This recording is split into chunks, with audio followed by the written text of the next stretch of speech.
এই প্রথম এই শাকটি দিয়ে আমি শুটকি রান্না করছি পাঁচমিশালি সবজি দিয়ে। এখানে বেগুন, আলু আর বিচিওয়ালা শিম দিয়ে, ছোট চিংড়ি আর বাঁশপাতি শীতল শুটকি দিয়ে এই তরকারিটা রান্না করছি।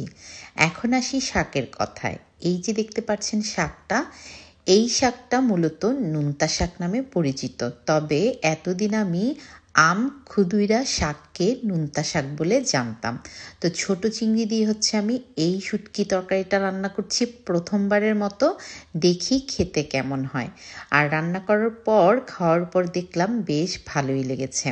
তো এই শাকটা নানান ঔষধি গুণে ভরপুর আর স্বাস্থ্য উপকারিতা তো আছেই। এই শাকটি এতক্ষণে আপনারা চিনতে পেরেছেন, বাংলাদেশের গ্রাম অঞ্চলের জমিগুলোতে অন্যান্য শাকের সাথে এই শাক দেখতে পাওয়া যায়। তো এই শাক খুবই ঔষধি গুণে ভরপুর, বিশেষ করে যারা পানিবাহিত রোগে আক্রান্ত, মানে শরীরে পানি চলে এসেছে, সেই পানি কমানোর জন্য এই শাক সেবন করা হয়। এটা খুবই উপকারী।